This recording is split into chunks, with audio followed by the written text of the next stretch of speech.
Hola amigos, muy buenas noches. Hoy hablaremos sobre el principio de la causalidad, que está inmerso dentro del artículo 37 de la ley del impuesto a la renta, como todos sabemos. Este principio es un principio además de importante y necesario para poder determinar nuestra renta imponible a pagar a la administración tributaria. Bueno, sin más preámbulos, empezaremos con este tan importante principio en el ámbito tributario. Bueno, pues la base legal de este principio de causalidad está en el artículo 37, como bien les mencioné, en la ley del impuesto a la renta. Y específicamente en su primer párrafo nos indica lo siguiente, que a fin de establecer la renta neta de tercera categoría, se deducirá de la renta bruta los gastos necesarios para producir y mantener su fuente. A ver, hasta aquí tenemos nosotros dos conceptos muy importantes que debemos tener en cuenta para poder determinar nuestra renta neta, en base al principio de causalidad. Uno de estos principios o uno de estos términos necesarios para poder entender a profundidad este principio de causalidad es entender la renta neta y entender la renta bruta. ¿Correcto? Hemos hecho en la siguiente lámina un esquema comparativo. Este esquema es bajo el enfoque tributario, bajo el marco de la ley del impuesto a la renta, y este esquema es bajo NIF. ¿No es cierto? Como verán hay cierta similitud entre ambos esquemas, pero dejaremos de lado en esta explicación del principio de causalidad por obvias razones, porque nos enfocamos en el ámbito tributario, nos enfocaremos solamente aquí, ¿no es cierto? Como bien nos mencionó el artículo 37 en su primer párrafo, tenemos la renta neta y la renta bruta, cosa que también podemos ver acá, la renta neta por aquí y la renta bruta.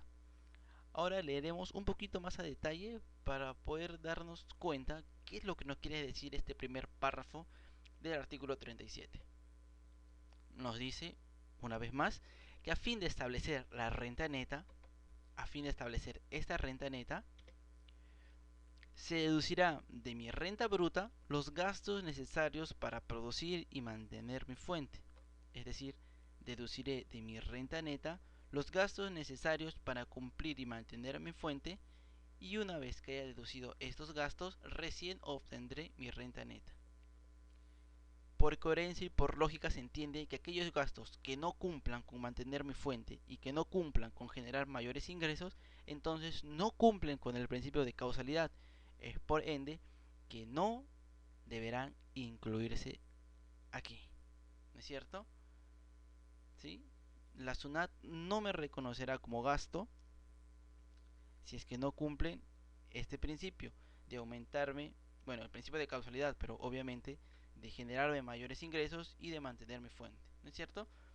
Si es que no pasa eso, si es que no cumple el principio de causalidad según la SUNAT, entonces tendré que adicionarlo aquí. Que bueno, ese tema lo pasaremos a explicar en una lámina posterior, que será materia de un caso práctico. ¿Correcto? Entonces hasta aquí es importante tener en cuenta la renta bruta y la renta neta como primer paso en este principio tan grande que es de la causalidad. Entonces aquí los que nos explicó el párrafo número 37 de la ley del impuesto a la renta era que para el gasto cumpla esta finalidad bajo el principio de la causalidad, debe cumplir una finalidad determinante, que es la generación de rentas grabadas y el mantenimiento de mi fuente. Si es que si una de esas dos condiciones no se cumple, pues obviamente debe cumplir la otra, ¿no es cierto? Porque si un ingreso, si un gasto no me genera rentas grabadas o si un gasto no me ayuda a mantener mi fuente, entonces no cumplo con el principio de causalidad y por ende no podría considerarlo como gasto según la SUNAT, ¿no es cierto? Entonces continuemos. Y ahora, en un ámbito muchísimo más amplio y enfocándonos netamente en el principio de la causalidad, ¿qué es este principio? Bueno, según las palabras del gran tributarista peruano Jorge Luis Picón, nos dice que es la relación entre un hecho y su efecto deseado, ¿no es cierto? Por ejemplo, si yo incurro en un gasto, pues obviamente yo lo que quiero es una de las dos cosas que nos dice la ley del impuesto a la renta, que va a ser generar mayores ingresos para mi empresa, ¿no es cierto? O mantener mi fuente. Cosas muy razonables que tome en cuenta la SUNAT para yo poder considerar un gasto como tal. bajo la óptica de la SUNAT, ¿no es cierto? Y además, ¿qué nos dice acá? Que se entiende que el principio de la causalidad es potencial y no real. Estas palabras pueden confundirnos un poco si es que no tenemos en claro los conceptos. Y básicamente voy a dar un ejemplo muy conocido por la mayoría de contadores, que es cuando nosotros hemos postulado a una universidad, hemos visto muchísimas academias que pues han invertido en lapiceros, en exámenes, en bolsas y en muchísimas cosas que ellos utilizan para atraer la atención de potenciales clientes que son los que postulan a un examen, ¿no es cierto? Ahora, es imposible que de toda la publicidad que dan, pues todos los estudiantes que recibieron esta publicidad vayan a dicha academia, pues y den su dinero para estudiar ahí, ¿no es cierto? ¿Qué pasaría si una empresa, por ejemplo, academias Pamer o academias Trilce, gasta 50.000 soles solamente en publicidad para el examen de la Universidad Nacional Mayor de San Marcos o para la Universidad Nacional del Callao? Es muy improbable que todos los postulantes a los cuales ellos dieron ese tipo de publicidad vayan a su academia. Es más, es probable que ninguno vaya. Pero eso no desnaturaliza el principio de la causalidad, pues con ese gasto esa empresa buscó generar mayor rentas grabadas, ¿no es cierto? Entonces cumplió con este principio. Así no haya ido ni un solo alumno a matricularse, pues como bien hemos dicho, el principio de la causalidad es potencial y no real. Basta que yo tenga la intención de que ese gasto me genere una mayor renta grabada o me genere un mantenimiento de mi fuente, cumple el principio de causalidad y no desnaturaliza el gasto, ¿correcto? Entonces sigamos avanzando. También el principio de causalidad nos da otra óptica, otra vez bajo el artículo 37, pero ya no en el primer párrafo, sino se va hasta el último párrafo del artículo 37 para explicarnos lo siguiente: que para efecto de determinar los gastos necesarios de mi empresa, estos deberán ser normales y a su vez cumplir con el principio de razonabilidad.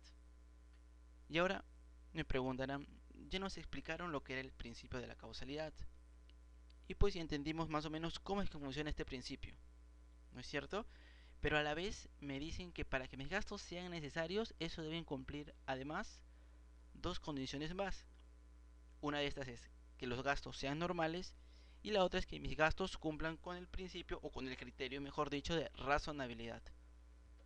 Para tener en cuenta esos dos principios o estos dos criterios que toma la administración tributaria para el principio de la causalidad, tenemos pues que el gasto cumplirá una finalidad determinante, igual que la lámina anterior, sí y solo si me ayuda a generar rentas grabadas para mi empresa o para mantener mi fuente, y además que cumplan con estos dos criterios de normalidad y de razonabilidad. ¿Sí? Entonces, empecemos. ¿Qué es normalidad y qué es razonabilidad? Y son dos criterios demasiado sencillos y muy básicos también. Nos quiere decir que la normalidad es la relación lógica y que además tenga una coherencia el gasto con mi giro del negocio. Por ejemplo, si yo me dedico a asesoría contable y tengo un gasto para comprar, no sé, pues palos de golf, pues no hay una relación lógica entre mi giro del negocio y el gasto que estoy incurriendo.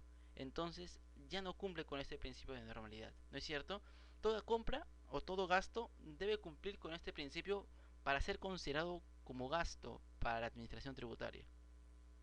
Y además existe el criterio de razonabilidad, que quiere decir que es la relación lógica que debe existir también entre el gasto que yo incurro y los ingresos que tiene mi empresa. Pues si mi empresa recibe o tiene ingresos mensuales de 1.000 soles, no voy a gastar 900 soles por decir en gastos de representación, ¿no es cierto? Se pierde esa relación lógica que debe tener. Entonces es necesario cumplir no solamente el principio de causalidad, sino tener en cuenta estos dos criterios, que es la normalidad y la razonabilidad. Ahora sí, vayamos un poco más a detalle y a la vez, otra vez tenemos que tener en cuenta este esquema tributario que recibe el nombre de estado de ganancias y pérdidas y el esquema NIF que recibe el nombre pues de estado de resultados, ¿no es cierto? Entonces, teniendo en cuenta este principio de la causalidad, veremos si es que la SUNAT me reconoce o me aprueba este gasto, o si es que no cumple este principio, pues me lo reparará y me lo adicionará a mi renta neta. Aquí hemos puesto un pequeño caso práctico en el que eh, tenemos, tenemos como base el esquema tributario, el estado de ganancias y pérdidas, que así lo llama la SUNAT, y pues este es el estado de ganancias y pérdidas de Saldaña y escenarios asociados. ¿Sí?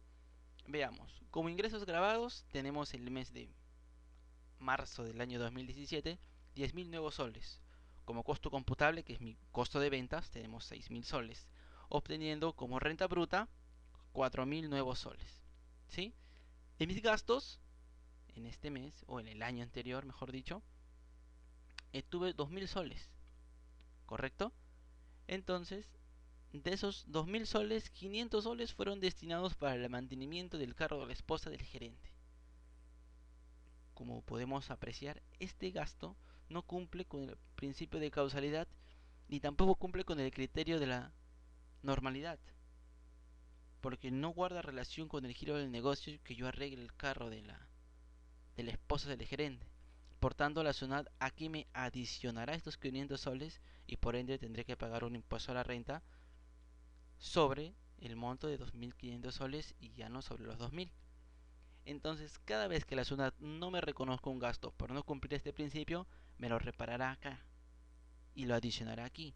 Entonces, es por ende que nosotros debemos tener muchísimo cuidado al momento de pues efectuar ciertos desembolsos que nosotros sabemos que no cumplen con este principio y que a la vez sabemos que no cumplen con distintos criterios, pues que tiene SUNAT como